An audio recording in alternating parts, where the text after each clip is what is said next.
pas lire. Je vais essayer de résumer cela pour vous.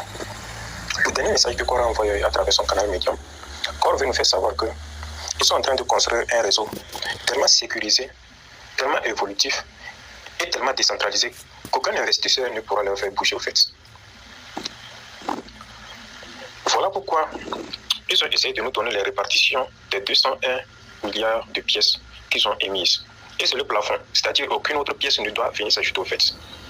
Maintenant, sur les 201 milliards de pièces qu'ils ont émis, il y a 25,025%, c'est-à-dire soit 525 600 000 pièces qui ont été distribuées gratuitement.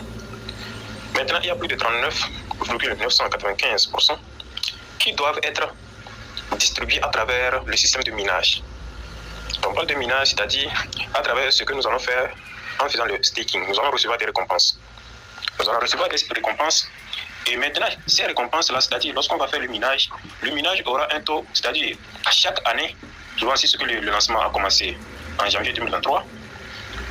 Et on a commencé le minage, c'est-à-dire le staking aussi a débuté. Vous devez savoir aussi qu'en janvier 2024, le taux de récompense va diminuer de 3,6%. C'est-à-dire, si c'est que on devrait recevoir 1000 pièces par an, ce qui veut dire que la récompense que nous allons recevoir maintenant en 2024 serait réduite de 3%. C'est-à-dire, normalement, les 1000 pièces que nous avons reçues en 2023, par exemple, on va faire moins 3% de ces 1000 pièces-là. Et vous allez voir combien on doit maintenant recevoir en 2024. Maintenant, en 2025 aussi, on prend maintenant le nombre de pièces qu'on avait reçues, c'est-à-dire le nombre total de pièces qu'on avait reçues en 2024, pour faire aussi moins 3% de ces pièces-là, pour voir ce qu'on doit recevoir en 2025. Et maintenant, à part ça, ils ont aussi créé ce qu'on appelle un fonds de réserve. Et ce fonds de réserve est là pourquoi? C'est pour pouvoir éviter à ce que la blockchain vire vers une centralisation.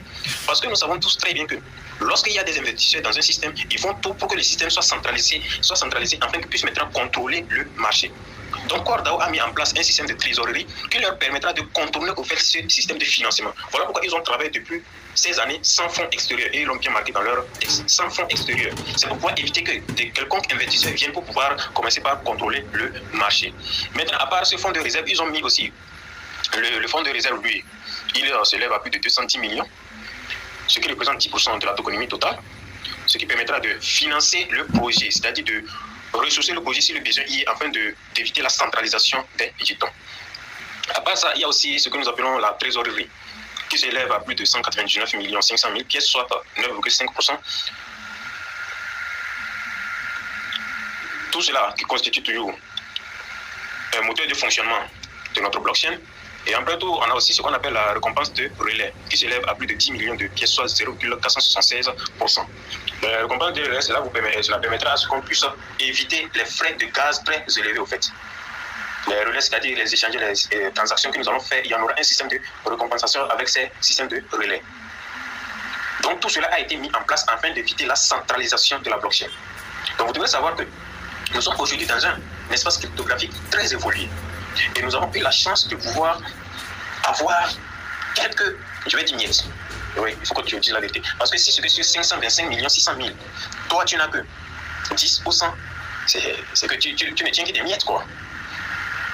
Tu ne tiens que des miettes.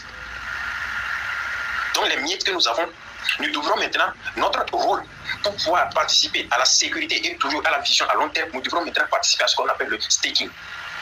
Et c'est en faisant le staking maintenant, nous allons participer aux différentes transactions qui vont se dérouler sur la chaîne principale. Et cela aussi va renforcer la sécurité de la chaîne. Donc si nous voulons que les baleines ne contrôlent plus le marché, alors nous avons aussi notre part de responsabilité à jouer. L'équipe de CoreDAO a déjà fait sa part de responsabilité.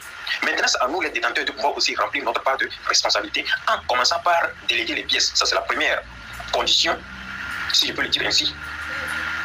Et en permettant maintenant à la sécurité de la chaîne. Donc vous devez savoir que la délégation est très importante. Pour ceux qui pensaient au début que c'est parce qu'on avait vu peut-être du vaudit, comment il va appeler ça, bon, pour ceux qui sont dans les bruits là, c'est vaudit, vous appelez ça, non. Pour ceux qui pensaient que c'est parce que les administrateurs avaient vu du vaudit et que cela tournait leur yeux et qu'ils vous disaient ce genre de conneries, sachez que c'est très important. C'est ce qui s'est passé avec les autres blockchains. Par exemple, quand ils prennent la blockchain Ethereum, pour ceux qui ne le savent pas, vous devez savoir que l'Ethereum est une blockchain. J'avais déjà envoyé un message concernant ce genre d'explication. Si nous prenons par exemple la blockchain Ethereum, ils ont failli parce que d'une part, ils n'ont pas su respecter, mettre en place toutes ces conditions. Si aujourd'hui nous voyons des exchanges qui sont en train de faire des faillites, c'est parce qu'il y a eu des investisseurs, il y a eu des gens qui ont investi Et ces gens-là manipulent le marché comme ils le veulent. Et cela entraîne maintenant la ruine de la population que nous sommes. Donc, en voyant tout cela, ils ont pris le temps d'étudier, de voir comment se passe l'espace cryptographique aujourd'hui. Qu'est-ce qui a entraîné la chute? Supposons que vous êtes dans une famille, vous avez un grand frère qui n'a pas réussi à franchir une étape. Qu'est-ce qui a entraîné la chute de mon grand frère? Vous avez un autre frère qui n'a pas aussi franchi une étape. Qu'est-ce qui a entraîné sa chute?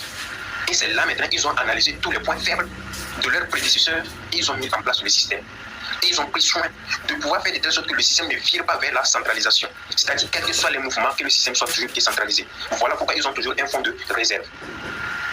Le corps n'a pas besoin de vos miettes. C'est-à-dire de vos $10, $100 d'investissement. On n'a pas besoin de ça. Parce que la preuve est qu'ils ont fonctionné pendant des années sans fonds extérieurs et ils n'ont pas besoin de fonds extérieurs parce qu'ils ne veulent pas être manipulés. C'est ça qu'on dit. Lorsque tu acceptes le cadeau de quelqu'un, sois sûr que d'une part, tu as vendu ta liberté. Parce que demain, lorsque cette personne va te demander un service et que tu vas refuser de lui rendre ce service, il connaît déjà ton point faible et il va chercher à te coincer. Donc les développeurs de cet écosystème sont déjà plus avancés dans cette compréhension que nous. Ils ont eu à repartir des choses et à construire des choses que nous avons vu le jour. C'est-à-dire que nous avons vu juste la surface, mais nous n'avons pas vu ce qui s'est passé en profondeur. C'est-à-dire que nous avons juste vu la surface de l'iceberg, mais nous n'avons pas vu ce qui s'est passé au fond de la mer, jusqu'à ce que ça ne sorte au-delà de l'eau. Maintenant, c'est sorti au-delà de l'eau. Au lieu que nous chérissons ça, nous étions là aussi à donner des messages qui vraiment énervaient. Alors, en gros, Corda a fait sortir encore un article qui nous détaille encore les choses, tout comme Bitcoin avec Satoshi Nakamoto en 2009 avait fait ressortir la répartition. Seulement que Bitcoin a failli à un niveau donné. Mais Cordao, pour éviter cette défaillance, a mis en place tout ce qu'il faut mettre. Donc je le répète encore, notre responsabilité à nous, c'est de participer massivement au staking. C'est ce qui rendra encore la pièce rare, plus rare sur le marché. Je dis bien, très rare sur le marché. Nous savons aussi tous très bien que lorsque l'offre est inférieure à la demande, le prix de la marchandise augmente. Alors, prenez conscience et parlez plus du staking. On ne perd rien en délivrant nos pièces. Il y a des gens ici qui vont préférer vendre leurs pièces de corps et aller placer l'argent à la banque qui ne leur génère absolument rien. Ils savent bien que les gens vont le faire. Parce qu'ils vont dire qu'à la banque c'est sécurisé. Quand ils ne savent pas que, c'est-à-dire qu'ils quittent. Comment ils vont dire ça au fait? Quel est l'animal le plus gentil même de la maison? Je ne sais pas quel exemple je vais donner. Mais c'est comme si tu quittes un chien pour aller rester auprès d'un lion en fait. Parce que tu vois que le chien est méchant et tu t'en vas rester avec un lion. Tu t'en vas mettre ta main dans la bouche d'un lion. Tu t'en vas s'amuser avec la langue et les testicules d'un lion. C'est très important le staking. C'est notre seule responsabilité. C'est tout ce qu'on nous demande. Le reste, on ne vous demande plus rien. C'est tout ce qu'on nous demande. Le staking.